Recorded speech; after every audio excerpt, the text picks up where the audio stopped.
I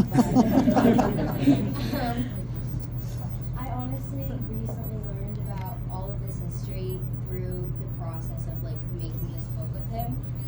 So after the passing of my grandfather, he came to me and he asked me if I wanted to do a drawing for him, because at the time I was like really into like just art in general, and I just spent all my free time doing that. So he asked me if I wanted to draw a portrait of my grandfather, like to preserve his memory, and I did. And then this is the first one that I drew, and we recently then just like he asked me if I wanted to basically tell the story of my grandfather, because I hadn't really known much about my history and the history of Morocco.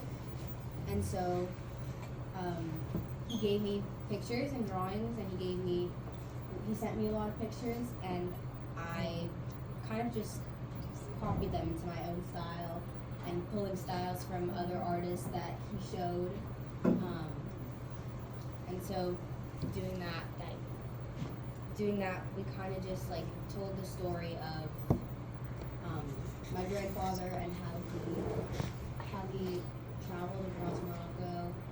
I mostly use watercolor in these because I think it's just the easiest to work with.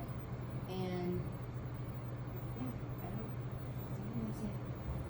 Can you talk about why this story is important for you? Well, this story is important for me because we live in a time where not a lot of like history is talked about like day to day, especially between like kids and high school students and college students. History isn't really discussed, or at least history of other countries and like your nationality. And so when I went to like school, a lot of people would be like, "Where's Morocco? Is that in Europe?" I was like, "No, no."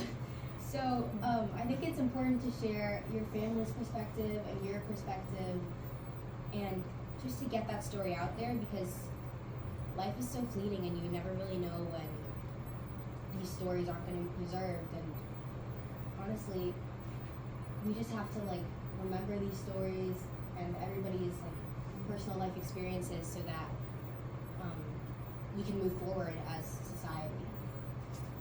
So can you talk about why the process of moving from the sketch to the coloring and how you did that?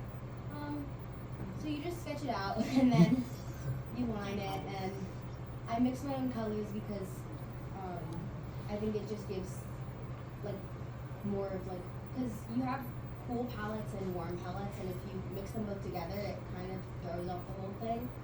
So mixing your own colors is the best way to do that. And then yeah, just kind of paint it.